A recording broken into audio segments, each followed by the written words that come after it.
Welcome to my YouTube channel. मेरे इस YouTube channel पर आप सभी लोगों का बहुत बहुत स्वागत है। सभी को एक साथ वेरी वेरी गुड इवनिंग और नमस्कार। आज हम आपके लिए हिंदी का लेक्चर लेके आए हैं और इस हिंदी के लेक्चर में भी हम जो हमारी सीरीज़ चल रही थी ओल्ड क्वेश्चन पेपर की, उसी के आधार पर मैंने ये सोचा कि क्यों ना हमने साइंस का भी सारा सेक्शन को डिस्कस कर लिया है ना। जो जेल पहरी की अगर हम बात करें, जेल पहरी में जितने भी ओल्ड जो पेपर हैं, ओल्ड पेपर में जो क्वेश्चन आए हैं उसमें हमने जीके को डिस्कस कर लिया, साइंस को डिस्कस कर लिया, है ना। बचा था इसमें हिंदी, है ना, हिंदी और मैथ्स। तो मैथ्स का हमारा जो सेक्शन है वो सर कंटिन्यू पढ़ा रहे हैं आप लोगों को, है ना, कैरियर मेकर इंस्टीट्यूट चैनल पर। और जो इंग्लिश है इसको थोड़ा सा आपको तैयार करना पड़ेगा। और जो हिंदी बच रहा था तो मैंने सोचा कि चलो हिंदी को भी थोड़ा सा देख लेते हैं।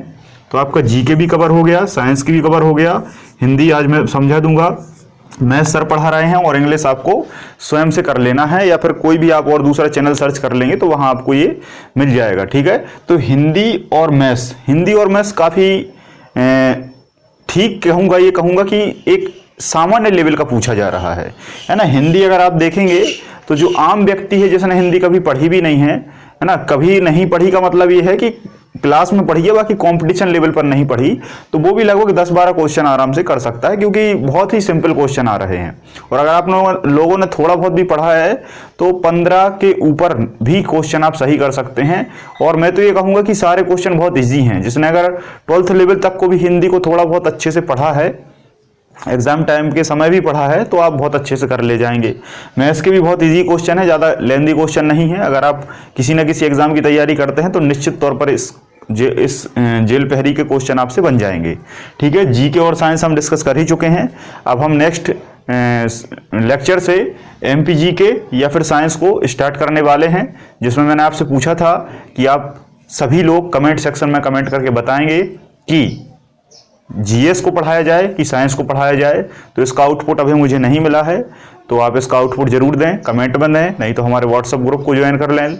डिस्क्रिप्शन में लिंक दी हुई है, उस लिंक पर जाकर क्लिक करेंगे तो आपको ग्रुप की लिंक मिल जाएगी, वहाँ ऐड हो जाएं और वहाँ पर आप बता दें कि आपको किस चीज़ की पहले प्रायोरिटी चाहिए, तो हम उसको स्टार्ट कर देंगे। ठीक है, तो हिंदी का मैं आज सोच रहा हूँ कि चलो एक छोटा सा लेक्चर बना देता हूँ, जिसमें आपको मैं एक सारे क्वेश्चनों का एनालिसिस बताऊंगा और आपको समझ में आ जाएगा कि क्वेश्चन किस लेवल से आ रहे हैं, है ना। काफ़ी लो लेवल है, बस मैं आपको बताऊंगा और फिर लगेगा तो हम इसको भी देख लेंगे। ठीक है, तो जैसा कि आपको पता है 20 नंबर का इसका सेक्शन है, 20 क्वेश्चन आते हैं।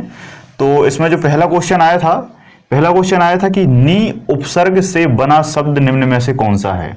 अब आप देखो क्वेश्चन को देखो, आप क्वेश्चनों को देखो और समझो कि क्या क्वेश्चन है। ठीक है, उपसर्ग आप जानते ही हैं और प्रत्यय भी आप जानते हैं। जो शब्द के आगे लगते हैं वो उपसर्ग हैं, जो शब्द के पीछे लगते हैं वो प्रत्यय हैं। सीधी सी बात है, सफिक्स प्रीफिक्स इंग्लिश में कहा जाता है। देखो हिंदी एक बहुत अच्छा विषय है। हिंदी का जो बेनिफिट है वो इस तरीके से हमें मिलता है। एक तो हम आम बोलचाल की हम भाषा का उपयोग हिंदी का करते हैं, तो इसलिए हिंदी हमें बहुत इजी लगने लगती है, क्योंकि जब हम डेली इसका प्रैक्टिस करते हैं, डेली सारे शब्दों का यूटिलाइज करते हैं, तो हमें ये ज़्यादा कठिन नहीं लगता। इंग्लिश हमें कठिन इसलिए लगता है क्योंकि इंग्लिश जो है वो हम सामान्य बोलचाल में उपयोग नहीं करते, इसलिए हमें इंग्लिश कठिन लगती है। जबकि हिंदी से आधी इंग्लिश है, यहाँ 52 वर्ड है, वहाँ 26 वर्ड हैं। तो इसका जो सिलेबस है वो बहुत कम है, इंग्लिश का सिलेबस बहुत कम है। तो मैं आपसे यही कहूंगा कि जिसको इंग्लिश आज तक सही से समझ में नहीं आई, वो पहले एक बार हिंदी पढ़ेगा और उस हिंदी को अगर आप ट्रांसलेट इंग्लिश में कर देंगे तो वो आपको बहुत अच्छे से समझ में आ जाएगा। अब आप कहेंगे कैसे, तो मैं समझाता हूं। जैसे इसमें देखो, प्रत्यय और उपसर्ग आपने पढ़ लिया, तो फिर आपको सफिक्स और प्रीफिक्स पढ़ना बहुत सरल हो जाएगा। अगर आपने यहाँ पर वाक्य के प्रकार पढ़ लिए तो वहां टाइप ऑफ सेंटेंस पढ़ना आपको बहुत सरल हो जाएगा। यहाँ हमने मुहावरे और लोकोक्ति पढ़ ली तो वहां फ्रेज और आइडियम्स जो होते हैं उनको पढ़ने में आपको बहुत इजी हो जाएगा। यहाँ आपने क्रिया पढ़ ली तो वहां वर्ब, यहाँ पर क्रिया विशेषण, है ना, तो वहां पर सारी चीजें, एडजेक्टिव है, वर्ब, वो सब आपको इजी हो जाएगा। क्यों हो जाएगा? क्योंकि आपने उसको हिंदी में पढ़ लिया, हिंदी में आप उसका मतलब जानते हैं, उसी को आपको केवल ट्रांसलेट करना है, ना कि रटना है। तो बात क्लियर है। हिंदी को अगर कोई अच्छे से पढ़ ले और उसका ट्रांसलेशन कर दे तो वो सारा इंग्लिश में कवर हो जाता है। बाकी के यहाँ प्रकार पढ़ लोगे, यहाँ सेंटेंस के टाइप हो जाएंगे, बात समझ में आ रही है? तो बहुत ही सरल है। यहाँ आपने संज्ञा पढ़ लिया, यहाँ आपका नाउन क्लियर हो जाएगा। यहाँ आपने सर्वनाम पूरा पढ़ लिया, पूरे टाइप पढ़ लिए, यहाँ आपका प्रोनाउन कवर हो जाएगा। तो बिल्कुल सिमिलियर है, बस थोड़ा सा आपको समझना है। ठीक है, तो पहला क्वेश्चन पूछा था कि नी उपसर्ग से बना शब्द कौन सा है। तो देखो यहाँ नी लिखा है, नी मतलब छोटी की मात्रा है। अब जब छोटी की मात्रा है तो निश्चित तौर पर जो आंसर होगा वो छोटी की मात्रा वाला ही होगा, क्योंकि उपसर्ग यहाँ नी है तो उपसर्ग ये तो हो नहीं जाएगा बड़ा वाला है ना। तो देखो यहाँ 3 ऑप्शन थे, निकाय, नीलाम, नीसकाम, और एक ही शब्द है निकाय। तो आपको पता है नी धन काय बराबर निकाय, तो नी क्या है, यहाँ उपसर्ग लगा हुआ है। बात समझ में आ रही है? यहाँ तीनों में बड़ी की मात्रा है और यहाँ छोटी की मात्रा दी है, तो ये उसका आंसर आपको पढ़ने की भी जरूरत नहीं है। जिसने कभी नहीं पढ़ा होगा वो भी इसका आंसर सही कर देगा। नेक्स्ट क्वेश्चन पूछा था कि अंगूर खट्टे होना मुहावरे का अर्थ है ना। अंगूर खट्टे होना का मुहावरे का अर्थ है सीधा सा है, कोई वस्तु ना मिलने पर दोष निकालना। कोई वस्तु ना मिलने पर दोष निकालना, ठीक है। जैसे कोई वस्तु नहीं मिलती ना तो आप कहते हैं कि यार ये वस्तु हमें नहीं मिली, फिर आप उस पर दोष निकाल देते हैं कि यार वो ऐसी थी इसलिए थी, ऐसे नहीं मिली। ठीक है, तो ऐसी चीज है। और भी बहुत सारे ऑप्शन थे, है ना। मृत्यु निकट आना, तो दांत खट्टे करने का मृत्यु निकट आने से कोई लेना देना नहीं है। साफ मना करना, साफ मना करने का भी कोई लेना देना अंगूर खट्टे होने का नहीं है। किसी का सामना करना, अंगूर खट्टे होना, कोई लिंक नहीं हो रहा। पड़े रहना का भी कोई लिंक नहीं हो रहा अंगूर खट्टे कर देना से। ठीक है, तो ये बिल्कुल आंसर उसी में छुपे रहते हैं। यहाँ पूछ लिया था कि यथावत का शुद्ध रूप है। अब कुछ नहीं करना है इसमें, बस आपको इसमें स्पेलिंग चेक करना है। अगर आपने हिंदी को थोड़ा बहुत भी पढ़ा होगा 12th लेवल तक, ये लिखा होगा, तो आपने कभी भी यथावत को अगर लिखा होगा तो यथावत की जो उसकी स्पेलिंग है बस उसी को सही लिखना है। और स्पेलिंग ऐसा नहीं है कि आपको खुद से लिखना है, स्पेलिंग आपके सामने लिखी हुई है, बस आपको टिक करना है। सबसे बड़ा फायदा तो यही है। तो आप देखेंगे यथावत में जो हलंत वाला यथावत होता है वो सही होता है। अगर आपको ये समझ में नहीं आ रहा तो यहां देखेंगे यथवत तो कोई शब्द नहीं है। यशवत ये भी कोई शब्द नहीं है। यथावत या भी बड़ा है, था भी बड़ा है, ये भी नहीं हो सकता, तो तीनों नहीं हो सकते, तो यही सही होगा। ठीक है, बहुत इजी है। नेक्स्ट पूछा था कि पंचवटी में कौन सा समास है। तो सीधी सी बात है पंचवटी, पंच जहां संख्या आ जाए, पंच, चतुर्भुज, त्रिलोकी, पंच या सठ या सप्तदशा, मतलब कुल मिलाकर शब्द में जहां पहले संख्या आ जाए, 1 2 3 4 5 6, है ना, एकादशी, द्वादश, इस तरीके से, है ना। तो वहां पर आपको केवल एक ही समास लगाना है जिसका नाम है द्विगु समास। ठीक है, त्रि आ जाए, है ना, द्वितीय आ जाए, प्रथम आ जाए, तृतीय, चतुर्थ, पंचम, छठा, ऐसा इस तरीके से संस्कृत का शब्द आता है। तो कहीं भी आपको संख्या वाला कोई भी शब्द दिख जाए तो केवल आंख बंद करके आपको द्विगु समास लगा देना है। बात क्लियर है? द्वंद्व होगा नहीं, क्योंकि द्वंद्व के लिए 2 शब्द चाहिए, बहुब्री भी नहीं होगा, कर्मधारय भी नहीं होगा। नेक्स्ट क्वेश्चन पूछा था कि बड़ा आ उपसर्ग से बना शब्द है। फिर आपसे उपसर्ग पूछ लिया। उपसर्ग कहाँ लगता है? बहुत सारे लोग इसी को नहीं समझ पाते, तो आपको याद रखना है। देखो 2 चीजें हैं, प्रत्यय और उपसर्ग। कैसे याद रखोगे? आपको बस एक याद रखना है, दूसरा ऑटोमेटिक हो जाएगा। प्रत्यय मतलब पीछे, प्रत्यय पा यहाँ है, प्रत्यय कहाँ लगेगा? पीछे लगेगा, तो उपसर्ग ऑटोमेटिकली आगे लगेगा। तो आपसे क्या पूछा है? उपसर्ग, तो आ कहाँ लगेगा? आगे। अब इसमें आप देख लो आ बड़ा आ कहाँ है। सीधा सा एक ही शब्द ऐसा है जिसमें आ बड़ा आ है, बाकी तीनों शब्द ऐसे हैं जिसमें आ छोटा है, तो यही आंसर हो जाएगा। आपको कुछ करना ही नहीं है। आ भरण, आ प्लस भरण, तो आ लगा है भरण में तो आभरण हो गया। यहाँ अमृत है, अभरण है, अकारण है, तो तीनों में आ छोटा है, तो ये हो ही नहीं सकता। नेक्स्ट क्वेश्चन पूछा था कि कमान का विलोम क्या होगा। सीधी सी बात है, आप कहते हैं ना तीर कमान चलाओ। अब मैं कहता हूं कि ये क्वेश्चन किसी ने भी नहीं पढ़ा होगा, लेकिन आप अनपढ़ से अनपढ़ बच्चे से भी पूछ लोगे तो बता देगा तीर कमान। कमान के साथ हमेशा तीर रहेगा, ना कि ये शब्द रहेंगे तिर, टिर, तर। तिर, टिर, तर हो ही नहीं सकता। तो ये क्वेश्चन कोई गलत नहीं करेगा। और ये अगर आपने गलत कर दिया, ये क्वेश्चन आपने गलत कर दिए, एक भी गलत कर दिया इन क्वेश्चनों में से आपने, तो आपका सिलेक्शन नहीं होगा। कठिन क्वेश्चनों को करना डजेंट मैटर, सरल क्वेश्चनों को भी गलत कर देना, this is a very important. अगर आपने सरल क्वेश्चनों को गलत कर दिया जिसको कोई गलत नहीं करता, धोखे से भी कर दिया, तो आप सिलेक्शन से बाहर हो जाएंगे। ये सबसे बड़ा इंपॉर्टेंट है, क्योंकि कठिन क्वेश्चन हर एक सेक्शन में, हर एक एग्जाम में 10 क्वेश्चन ऐसे होते हैं, 10 से 12 15 क्वेश्चन ऐसे होते हैं जो किसी से नहीं बनते, किसी से नहीं बनते, जिनका आंसर स्वयं आयोग बस जानता है, किसी बुक में नहीं दिया रहता। 10 क्वेश्चन 12 क्वेश्चन ऐसे होते हैं, लेकिन बाकी के क्वेश्चन इतने इजी होते हैं कि उन्हीं में लोग क्या है, देखो लोग क्या प्रैक्टिस नहीं करते, प्रैक्टिस नहीं करते, वहां मानसिक दबाव होता है, दबाव होता है, जल्दी जल्दी में टिक कर देते हैं। कभी कभी मेरे साथ भी होता है, मैं खुद कहता हूं, अभी भी होता है कि यार हमें लगता है कि इसका आंसर सही ये है ना, हमने, हमारे माइंड ने इस डिसाइड कर लिया कि तो ये सही है, ये सही है, ये हमने देख लिया। लेकिन कभी कभी वहां क्या होता है, जब हम टिक करते हैं ना, तो इस पर टिक लगाना था, जल्दी जल्दी में इस पर टिक लग गया और हमें लगा कि इसी पर टिक है, और बाद में फिर हमें पता चलता है कि यार हमारे नंबर कम क्यों आए। ऐसा भी हो जाता है। कभी कभी क्या होता है कि इस पर टिक हम कर रहे थे और वो जानबूझकर किसी और पर टिक हो जाता है। अगर OMR सीट है तो और दिक्कत होती है उसमें, है ना। अभी PSC में मुझसे भी ये गलती हुई थी, है ना। किसी एक का क्वेश्चन का आंसर था कुछ, मुझे अभी याद नहीं आ रहा, तो उसका मैं उस पर टिक कर रहा था जो कि सही था, सही आंसर मुझे पता था कि ये है, लेकिन जैसे ही मैंने काला गोला किया तो वो दूसरे पर काला गोला हो गया। फिर बाद में मैंने देखा कि अरे ये तो दूसरा टिक हो गया। अब उसमें आप कुछ कर भी नहीं सकते। तो वहां क्या है, मानसिक दबाव रहता है। तो ये दबाव हम कैसे क्लियर करें, ये सबसे इंपॉर्टेंट है। तो ये कैसे क्लियर होगा, जब आप बार बार प्रैक्टिस करेंगे, बार बार प्रैक्टिस करेंगे तो फिर वहां आपके लिए कोई दिक्कत नहीं है, फिर आपको ऑप्शन की भी जरूरत नहीं पड़ेगी। अगर आपकी प्रैक्टिस अच्छी हो गई है, 2-3 साल अगर आपने अच्छी प्रैक्टिस कर ली है, तो फिर आप कहीं से भी आंसर क्वेश्चन दे दीजिए, आपने जैसे क्वेश्चन देखा आप आंसर टिक कर देंगे, आपको 3 से मतलब ही नहीं होगा। आपको पता है कि इसका आंसर ये है, मतलब है, बात क्लियर है, ऑप्शन की जरूरत नहीं पड़ेगी आपको।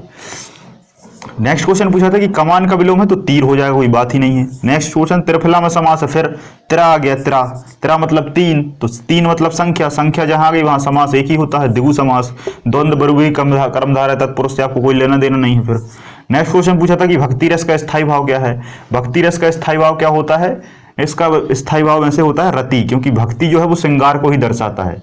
लेकिन हाँ, रति ऑप्शन में नहीं था, ऑप्शन में क्या था, ईश्वर विषयक रति, ईश्वर विषयक रति।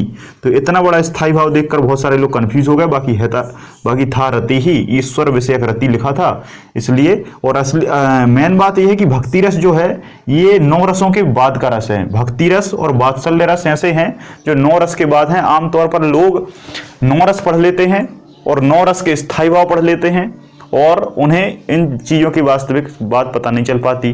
कभी कभी रस के अंग पूछ लेता है तो लोग 9 लगा के आ जाते हैं। तो रस के अंग 4 हैं, रस के स्थायी भाव और जो रस हैं वो 9 प्रकार के हैं, लेकिन अंग 4 हैं। और कभी कभी क्या है, देखो, और अगर गहराई में अगर हम जाएं तो वास्तविक तौर पर रस 9 हैं, कहीं कहीं 10 हैं, कहीं कहीं 11 भी हैं।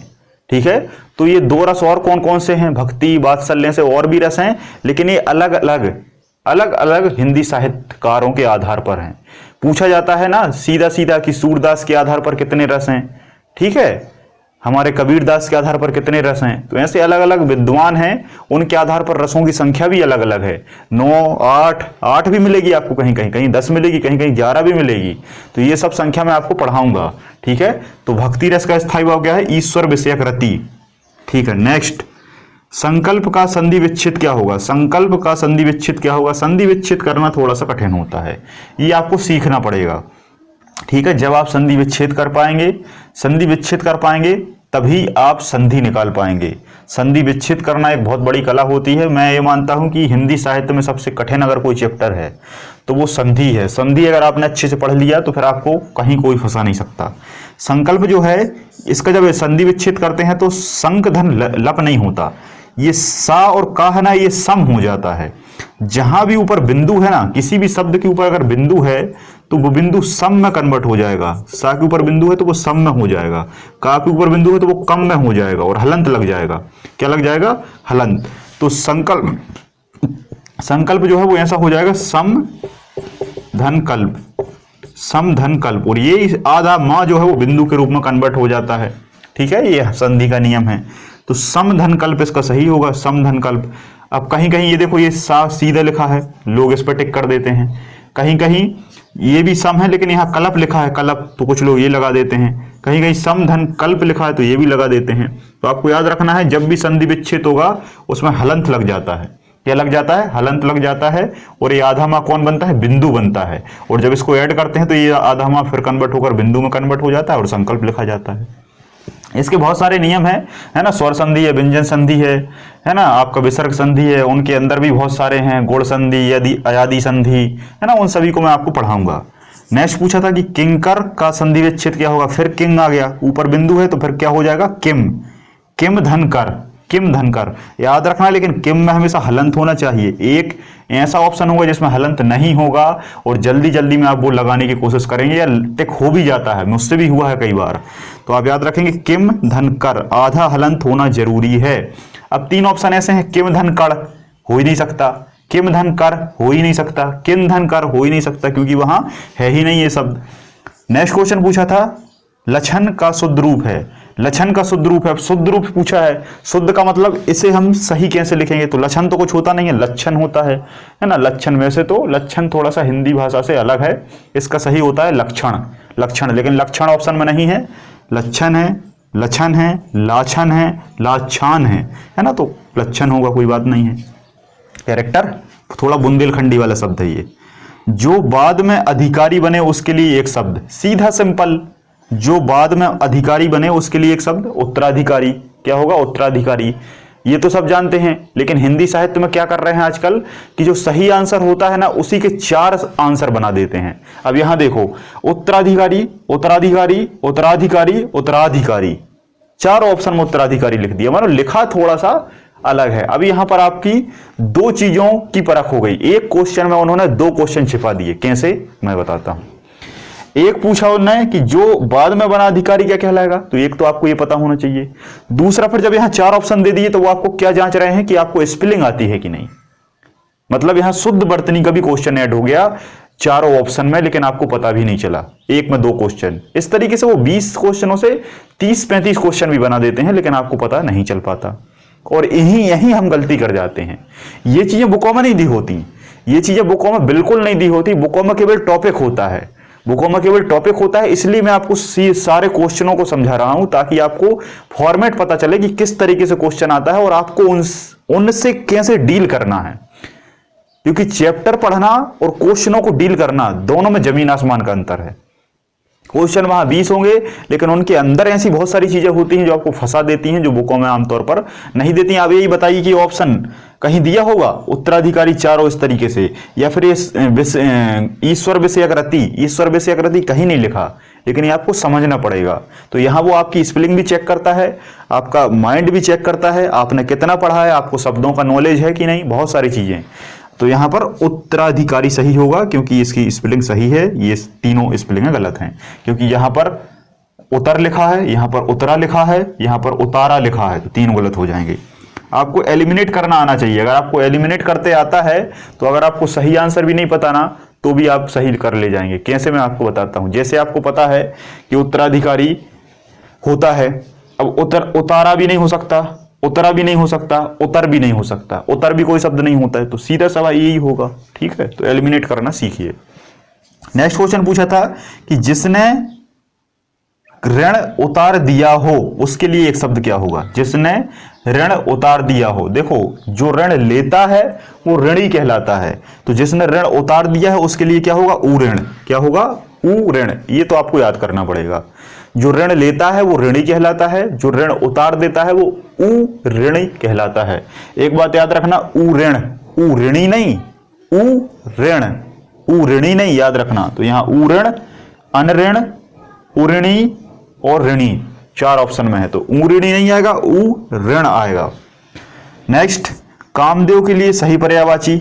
अब कामदेव का अगर आपको पर्यायवाची पता है तो आप लगा देंगे, लेकिन वहां उसने 4 ऑप्शन में 4-4 पर्यायवाची दे दिए, मतलब 4 को 16 ऑप्शन दे दिए। अब 16 ऑप्शन में बड़ा कंफ्यूजन हो जाता है। ये सबसे कठिन क्वेश्चन होता है। ये क्वेश्चन अगर आपने सॉल्व कर लिया तो इसमें आपको ज्यादा नंबर भी मिल सकते हैं। ये बहुत कठिन क्वेश्चन होता है, क्योंकि इसमें आपको बहुत सारी चीजों का ध्यान रखना पड़ता है ना। अब इसने कामदेव का पर्यायवाची पूछा है, आपको एक पता होगा, लेकिन आपको वहां पैर दिए होंगे, है ना। तो सही आंसर क्या था, अनंग, मदन और मनोज। अनंग, आमतौर पर ये नाम भी होते हैं, कुछ लोगों का नाम होता है, जैसे अनंगपाल तोमर, है ना। अनंगपाल तोमर आप जानते हैं, जिसने दिल्ली की स्थापना की थी, है ना। तोमर वंश का शासक था अनंगपाल तोमर। तो अनंग का मतलब क्या होता है, कामदेव। मदन, मदन जानते हैं आप, मदन लाल ढींगरा, है ना, मदन लाल ढींगरा आप जानते हैं, इतिहास में बहुत बड़ा योगदान किया है। और जो हमारे राजा राम मोहन राय साहब थे, उनकी समाधि, उनकी जहाँ कब्र है उसके बगल में जिसकी कब्र है उनका नाम है मदन लाल ढींगरा। और मनोज आप जानते ही हैं, मनोज मुकुंद नरमाने साहब हमारे आर्मी के इस समय अध्यक्ष हैं, है ना। तो ये तीनों नाम आपको याद रखना है, ये कामदेव के पर्यायवाची हैं। फिर ऑप्शन में किसी में मर्दन था, किसी में मार्दन था, किसी में अनग था, किसी में आनक था, किसी में मनज था, तो वो वैसे ही गलत थे। बस आपको थोड़ा सा धैर्य रखना है यहाँ। नेक्स्ट क्वेश्चन पूछा था अलंकार, सॉरी ये आपका क्वेश्चन है, इसमें एक आपको पंक्ति दी थी कि भोहरी त्रासती मुख बटती आँखनी सो लपटातती एची छोड़ावती इची कर आगे आवती जाती, मैं कौन सा रस है, मैं कौन सा रस है। अब इसको तो भाई साहब आपको पढ़ना पड़ेगा, इसको आपको पढ़ना पड़ेगा, पढ़ने के बाद इसका अर्थ निकालना पड़ेगा, और अर्थ निकालने के बाद जो उसका अर्थ निकलेगा उस अर्थ को आपको सारे रसों में पुट करके देखना पड़ेगा, और जो रस वहां पर पुट हो जाए वही रस उसका आंसर होगा। कैसे करते हैं मैं आपको समझाता हूं। सबसे पहले तो आप इस पंक्ति को एक बार पढ़ेंगे, 2 बार पढ़ेंगे, 3 बार पढ़ेंगे, व्यापक में पर्याप्त टाइम रहता है, 4 बार पढ़ लें, 5 बार पढ़ लें।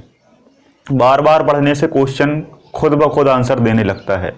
ये बहुत बड़ी टेक्निक होती है जो आपको पहचानना है। जब आप इसको बार बार पढ़ेंगे तो आपको देखेंगे कि यार भोहनी, भोहनी का मतलब होता है भौएं। भौएं आप समझ गए ना, आंखों में जो होती है भौएं। भौएं को आप क्या करते हैं, त्रासती और मुख, मुख दिया है मतलब मुख को सजाने का काम हो रहा है। आँखनी, आँखनी मतलब आंख की बात हो रही है। आँखनी सो लपटाती, है ना, आंखों पर मतलब श्रृंगार किया जाता है। ऐची छोड़ावती इची कर आगे आवती जाती, मतलब कुल मिलाकर यहाँ पर आंख है, मुंह है ना, भौएं हैं, तो इन सभी की बात हो रही है। और जब चेहरे की बात होती है तो आपको पता है कि चेहरा हमेशा श्रृंगार के लिए उपयोग किया जाता है, चेहरा हमेशा श्रृंगार के लिए उपयोग किया जाता है। तो यहाँ पर क्या हो जाएगा, रस, श्रृंगार रस हो जाएगा। श्रृंगार रस का स्थायी भाव क्या है, रति। श्रृंगार रस का स्थायी भाव क्या है, रति है। बात क्लियर है। तो ये तो आपको भाई पढ़ना पड़ेगा। जब आप 10-50 ये ऐसी पंक्तियां लगा लेंगे तो आपको एक मोटा मोटी अनुमान हो जाएगा, है ना। तो आपको इसको प्रैक्टिस करना पड़ेगा। एक पुस्तक ले लें और उस पुस्तक में ऐसे बहुत सारे पैराग्राफ हो गए, उनको आप बार बार पढ़ें। जब पढ़ लेंगे तो जरूरी नहीं है कि उन 50 में से आए, लेकिन उन 50 में आपको पढ़ने से समझ बन जाएगी, और उन 50 से रिलेटेड अगर कोई सा भी रस आता है तो आप उसको पहचान लेंगे, उसके एक शब्द को आप लिंक कर पाएंगे दूसरी पंक्ति से, है ना। तो आप इस पर प्रैक्टिस कर लेंगे, है ना। 10-10 एक रस की आप कर लेंगे तो आपसे ये ऑटोमेटिक बन जाएगा। नेक्स्ट क्वेश्चन पूछा था कि घर के लिए सही पर्यायवाची क्या होगा। घर आप जानते हैं, घर को सदन भी कहा जाता है, सदन, निकेतन भी क्या कहा जाता है, और गेह भी कहा जाता है, और ग्रह भी कहा जाता है। तो ग्रह ऑप्शन में था नहीं, तो सदन, निकेतन और गेह यही इसका सही आंसर था। में से गह, कुछ ऑप्शन में गह लिखा था तो गह कुछ होता नहीं है, कहीं कहीं साधन लिखा था तो साधन भी कुछ नहीं होता। साधन और साधन अलग अलग है ना। तो साधन मतलब वाहन होता है, लेकिन साधन मतलब कुछ नहीं होता, है ना। निकेतन, निकेतन भी कुछ नहीं होता, वो तो निकेतन होता है ना। शांति निकेतन है, शांति निकेतन भी रविंद्रनाथ टैगोर का घर था जहां पर उन्होंने गीतांजलि की स्थापना, गीतांजलि को तैयार किया था। तो सदन भी होता है, सेवा सदन, जहां पर सेवा दी जाती है, और गेह तो ग्रह से बना है, तो ये सही था। नेक्स्ट क्वेश्चन पूछा था, इनके लिए आपको कुछ नहीं करना, आपको बुक उठाना है, पर्यायवाची शब्द देखना है, पढ़ते जाना है, पढ़ते जाना है, सारे पढ़ लोगे। क्योंकि इसे देखो, इसे समझा नहीं सकते हम। ये क्या है, ये वोकैबुलरी की चीजें हैं, ये सारी चीजें वोकैबुलरी की चीजें हैं, शब्दावली की चीजें हैं। और शब्दावली कहां से आएगी, ये तो भाई आपको खुद डेवलप करना पड़ेगा। तो हिंदी में और इंग्लिश में सबसे इंपॉर्टेंट होता है वोकैबुलरी। अगर शब्दों पर आपकी पकड़ है तो आप बहुत अच्छे से कर ले जाएंगे, ठीक है। यहां पर आपको केवल और केवल कुछ ही चैप्टर होते हैं जो आपको समझाने लायक होते हैं। बाकी मैं ये कहूंगा कि अगर आपकी शब्दावली पर पकड़ है, संधि अगर आपसे बन पाएगी तभी बन पाएगी जब आप शब्दों का ज्ञान रख पाएंगे कि कौन सा शब्द कैसे बना है और वो किससे अलग होता है, कैसे जोड़ता है। संधि आप कभी नहीं निकाल सकते जब तक अगर आपने संधि का मिलान नहीं सीखा, जोड़ नहीं सीखा। और ये कहां से आएगा, जब आपकी शब्दों पर पकड़ होगी। अब आप कहेंगे सर शब्दों पर पकड़ कैसे आएगी। शब्दों पर पकड़ ऐसे नहीं आती, शब्दों पर पकड़ आती है उस साहित्य की बुकें पढ़ने से। अब आपने जीवन में कभी इंग्लिश की बुक पढ़ी नहीं, इंग्लिश का अखबार ही नहीं पढ़ा, तो कैसे समझ में आएगा। बात समझ में आ रही है। और जो इंग्लिश वाले होते हैं उनने हिंदी कभी नहीं छुआ होता, तो उनको हिंदी में दिक्कत जाती है, इसलिए वो एसआई की तैयारी नहीं करते। बात क्लियर है? तो ये आपको बुक पढ़ने से आएगा। आप इंग्लिश की बुकें पढ़ने लगेंगे, मैं गारंटी देता हूं, अगर आपने 1 साल तक तैयारी की और 1 साल तक अगर आपने 15 मिनट निकाला, एक दिन में 15 मिनट निकालना कोई बड़ी बात नहीं होती, 15 मिनट अगर आप पढ़ते जाएंगे इंग्लिश, तो मैं गारंटी देता हूं कि 1 साल बाद इंग्लिश का कोई सा भी क्वेश्चन आएगा तो आप उसको 75% तो समझ जाएंगे। बस 15% के जो नियम होते हैं उनको ग्रामेटिकल तौर पर आपको पढ़ना पड़ेगा और आप उसको कर ले जाएंगे। हिंदी में भी वैसा ही है। अब कुछ लोग ऐसे हैं जो हिंदी मीडियम के हैं फिर भी वो हिंदी नहीं कर पाते, मैंने ऐसा देखा है, और ऐसा सबसे ज्यादा होता है।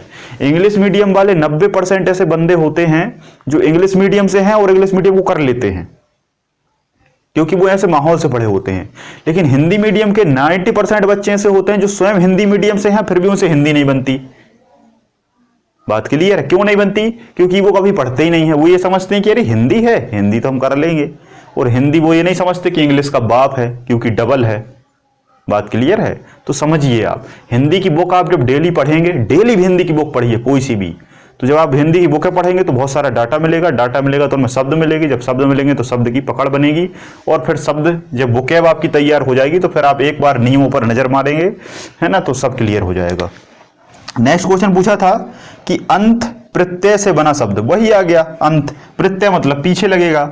अब जब अंत पीछे लगेगा तो क्या बनेगा? अंत पीछे होना चाहिए, तो सही आंसर क्या हो जाएगा? रटंत। रटंत में क्या है? अंत लगा है, रट धन अंत बराबर रटंत, रट धन अंत बराबर रटंत। अब इन 3 अक्षरों को देखो, एक अंत है, एक अंतिम है और एक अंतरंग है। इन तीनों में अंत आगे लगा है, इन तीनों में अंत आगे लगा है, और बस एक शब्द है जिसमें पीछे लगा है, तो कुछ करना ही नहीं है भाई आपको। नेक्स्ट क्वेश्चन पूछा था कि करुण का विलोम क्या होगा? करुण मतलब होता है जो कैसा हो, जो थोड़ा सा लचीला हो, जो दूसरों के लिए करुणा रखता हो, दीन दया रखता हो, है ना, और जो दूसरों के लिए कुछ ना रखता हो उसे हम क्या कहेंगे? निष्ठुर कहेंगे, क्योंकि करुण का विलोम क्या होगा? निष्ठुर होगा। करुण मतलब होता है जो दूसरों के प्रति दया का भाव रखे, है ना, दूसरों को समझे, है ना, और निष्ठुर का मतलब होता है जिसे दूसरों से कोई लेना देना नहीं होता। ठीक है, और 3 ऑप्शन क्या थे? निष्ठुर, निथुर, निथुर, निथर। हो ही नहीं सकता, ये तीनों शब्द हैं ही नहीं हिंदी साहित्य के। अगर आपने हिंदी पढ़ा है, हिंदी की पुस्तकें पढ़ी है, तो ये 3 शब्द आपको कहीं हिंदी में मिलेंगे ही नहीं, आप वैसे ही सही कर देंगे। हिंदी के प्रत्येक पेपर में 5 क्वेश्चन ऐसे होते हैं, 5 से 7 क्वेश्चन जो आपको फ्री के नंबर दिलाते हैं। फ्री के नंबर का मतलब ये है कि हिंदी को आपने पढ़ा है ना, तो 5 से 7 क्वेश्चन आपको ऐसे मिलेंगे जिनमें उपस्थित शब्द आपने कभी पढ़े ही नहीं होंगे, और वो शब्द ऐसे हैं ही नहीं, तो आप पढ़ेंगे कहां से? तो आप वैसे ही उसे टिक कर सकते हैं। बात समझ में आ रही है? मेरा कहने का मतलब ये है कि कुछ शब्द ऐसे होते हैं जो गलत हैं, जो शुद्ध बिल्कुल साफ गलत हैं, जिन्हें हिंदी साहित्य में कहीं उपयोग नहीं किया गया। जब आप उन्हें पढ़ेंगे तो आपको थोड़ा सा अटपटा लगेगा कि यार ऐसा कैसा शब्द है, ऐसा है उताराधिकारी, ये कोई शब्द है? हो ही नहीं सकता। निथुर, निथुर कोई शब्द है? नहीं है।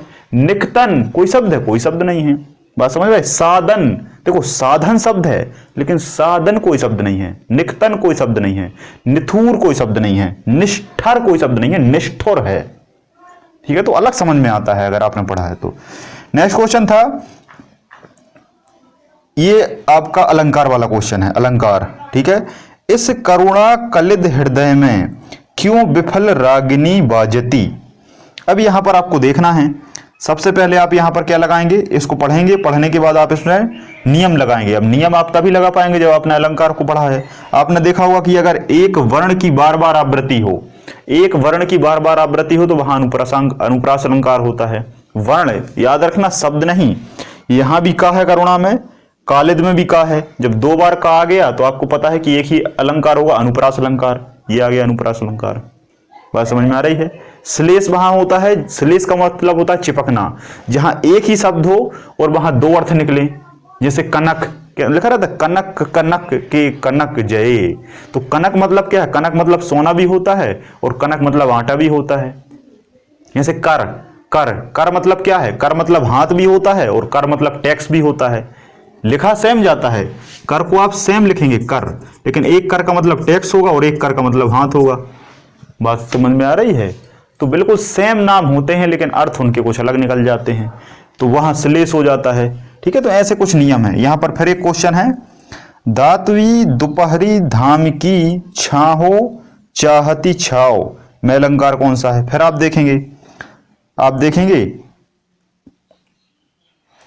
कि यहां भी दा आ गया और यहां भी दा आ गया। दातवी और दोपहरी, दो बार एक वर्ण की आवृत्ति हो गई, फिर संयुक्त प्रास अलंकार हो जाएगा। बात क्लियर है? तो बहुत ही सिंपल सी चीजें हैं मेरे हिसाब से। अगर आप कुछ ही चैप्टरों को अच्छे से कर लेते हैं, जैसे अलंकार को अच्छे से कर लें, संधि, समास और रस, है ना, इन 4-5 चैप्टरों को बहुत अच्छे से कर लेना तो आपके पूरे क्वेश्चन बन जाएंगे। क्यों बन जाएंगे? क्योंकि इनके बाद जो चैप्टर है ना वो आपसे वैसे ही बन जाते होंगे। अगर आप हिंदी मीडियम से हैं तो कोई दिक्कत वाली बात नहीं है, अगर आपने थोड़ा भी सिंसियर तरीके से पढ़ा है। और इंग्लिश मीडियम से हैं तो भी हिंदी तो आपने पढ़ा ही होगा, हिंदी में तो बात करते ही हैं। जब बात करते हैं तो ऐसे शब्द आपको मिलते ही नहीं है, तो भी आप बहुत अच्छे से कर ले जाएंगे। बस थोड़ी सी मेहनत करनी है। और यहां पर मैं ये तक कहूंगा आपसे कि आप यहां 20 में से 20 क्वेश्चन ला सकते हैं। 20 में से 20 नंबर आसानी से आ सकते हैं। जितनी मेहनत आप साइंस, जीके, है ना, मैथ्स में करेंगे ना, उतनी से बहुत कम पॉइंट में भी मेहनत आप यहां हिंदी में कर लेंगे ना, आप 20 में से 20 ले जाएंगे। और 19 से कम, 18 से कम तो आपके आ ही नहीं सकते। 18-19 तो आएंगे ही, ज्यादा से ज्यादा 1 या 2 क्वेश्चन गलत हो जाएंगे, फिर भी एक बहुत बढ़िया स्कोरिंग कहलाएगा 18 नंबर का। समझ में आ रहा है? अब वही मैं आपसे ये कहूं कि आप वही मेहनत आप यहां करिए दूसरे सब्जेक्टों में तो आप कुछ भी कर लीजिए। अब जैसे जीके है, जीके आप कितना ही पढ़ लीजिए। जीके का मतलब क्या है, समझ रहे हैं आप? जीके में विशाल सब्जेक्ट हैं और इतने विशाल सब्जेक्ट हैं कि आप उनको पूरा जो जीएस है ना, जीएस, इसको कवर करने के लिए जो पूरा सिलेबस वो 18 महीने में होता है। 18 महीने की स्टडी मतलब तकरीबन 2 साल की स्टडी जब आप करते हैं ना, तब पूरा जीके कवर हो पाता है एक बार। फिर उसका रिवीजन करो, क्योंकि जीके एक ऐसा सब्जेक्ट है जो एक बार में तैयार नहीं होता कि एक बार आपने कॉन्सेप्ट पकड़ लिया। तो यहां आपको सारी चीजें दिमाग में रखना होता है, जो कि सबसे बड़ा टफ टास्क है। पूरा वर्ल्ड डला है, पूरा वर्ल्ड पढ़ना है, पूरा इंडिया पढ़ना है, पूरा आपका एमपी पढ़ना है, पूरी हिस्ट्री पढ़नी है, पूरी पॉलिटी पढ़नी है, पूरी इकोनॉमी पढ़नी है, एमपी जी के, फिर उसी में साइंस पढ़ना है ना, करंट भी देखते चलना है। तो ये बहुत बड़ा ब्रॉड हो जाता है। लेकिन फिर भी यहाँ बहुत अच्छा है, आपसे इसमें केवल एमपी पूछा जाता है। तो एमपी को आपको 52 जो डिस्ट्रिक्ट हैं उनको बहुत अच्छे से तैयार कर लेना है। फैक्चुअली डाटा आता है, इसमें आपको ज़्यादा डीपली नहीं जाना कि आप इस तरीके से पढ़ रहे हैं टॉपिक वाइज, बस फैक्ट पढ़िए। ज़्यादा करके जिलों को कनेक्ट करिए, क्योंकि जिले पूछता है कि ये किस जिले में है, ये परियोजना किस जिले में है, ये जलप्रपात किस जिले में है, ये नदी किस जिले से निकलती है, ये है ना, ये बहुत सामान्य सी चीजें हैं। साइंस थोड़ा सा बड़ा लेवल पे पूछ रहा है ना, बहुत बड़े लेवल पे साइंस पूछता है। तो पहली चीज मैथ्स सर करा रहे हैं आपको, तो मैथ्स में ज़्यादा कोई दिक्कत है नहीं मेरे ख्याल से, क्योंकि मैथ्स हर एक एग्जाम में आता है और मैथ आप इतने लेवल से पढ़ ही लेते हैं कि आपसे बहुत अच्छे से बन जाएगा, है ना। निश्चित तौर पर आपने मैथ्स पढ़ा होगा, तो मैथ्स में कोई दिक्कत नहीं है, बहुत ईजी मैथ्स आ रहा है। ठीक है, 1-2 चैप्टर से क्वेश्चन थोड़े से हाई लेवल के हैं, जैसे टेक्नोमेट्री है, मेंसुरेशन वगैरह है, तो उसको थोड़ा सा देख लेना। मेंसुरेशन भी खैर इजी है, बस अलजेब्रा वगैरह है थोड़ा सा, तो उसको आप हायर मैथ्स को देख लेना। बाकी हिंदी में कोई दिक्कत नहीं है मेरे ख्याल से। जीके में आप ज़्यादा मेहनत ना करें, क्योंकि जीके में पूरे में से पूरे कभी नहीं आएंगे। जीके में बस आप कोशिश करें एमपी को कवर करने की, है ना, क्योंकि करंट इसमें कहाँ से आता है ये कोई नहीं जानता। इंडिया लेवल का भी आ जाता है, वर्ल्ड लेवल का भी आ जाता है, एमपी का भी आ जाता है। तो इतना आपके पास समय नहीं है, लेकिन आप एमपी को कवर कर लेंगे तो 16 क्वेश्चन, 15 से 16 क्वेश्चन एमपी के आते हैं, बाकी 3 से 4 क्वेश्चन करंट अफेयर्स के आते हैं, है ना। ये कम ज़्यादा हो सकता है, लेकिन मैक्सिमम एमपी जी के होता है, तो बस उसको कवर करें। आते तो दूसरे क्वेश्चन भी हैं, हिस्ट्री से भी एक क्वेश्चन आ जाता है, ज्योग्राफी से भी आ जाता है, लेकिन उसके लिए बहुत समय लगेगा। अगर आप कर सकते हैं तो अच्छी बात है। बाकी साइंस जो है ये सबसे ज़्यादा बड़े लेवल पे पूछ रहा है। साइंस जो है वो बहुत ही एडवांस लेवल पे पूछ रहा है। बस साइंस में आपको कमांड थोड़ी सी बनाना पड़ेगी, क्योंकि साइंस में यहाँ पर साइंस वाले बच्चों को बहुत फ़ायदा मिलेगा। जो पीसीएम से है, जिसने फिजिक्स, केमिस्ट्री और मैथ्स पढ़ा है, तो उसके लिए सबसे ज़्यादा फ़ायदा है, क्योंकि यहाँ पर मैथ्स में पूरा वो फ़ायदा मिलेगा और यहाँ साइंस में फ़ायदा मिलेगा। ठीक है, तो आपको साइंस बहुत अच्छे से पढ़ लेना है, और साइंस में सबसे ज़्यादा बायोलॉजी पूछता है, बायोलॉजी और केमिस्ट्री। फिजिक्स का रेयरेस्ट ऑफ द रेयर 1 या 2 क्वेश्चन पूछते हैं, 1 आएगा या 2 आएंगे, इससे ज़्यादा नहीं आते। बस केमिस्ट्री, वैसे बायोलॉजी सबसे ज़्यादा पूछता है, तो बायोलॉजी को आपको अच्छे से तैयार कर लेना है। फिर 15 क्वेश्चन कम से कम बायोलॉजी के आते हैं। ठीक है, तो आज के इस लेक्चर को हम यहीं समाप्त करते हैं। अगर कोई भी डाउट है, कोई भी कन्फ्यूजन है, तो आप कमेंट सेक्शन में लिखें या व्हाट्सएप ग्रुप पर, या फिर मुझे ही फाइनली आप बता सकते हैं। मेरा नंबर आपको पता होगा, डिस्क्रिप्शन में भी दिया हुआ है, तो वहाँ से आप देख लें। ठीक है, तो आज के इस एपिसोड में आप सभी लोगों का देखने के लिए बहुत बहुत धन्यवाद। मुलाकात होगी हमारी नेक्स्ट वीडियो लेक्चर में, तब तक के लिए जय हिंद, जय भारत।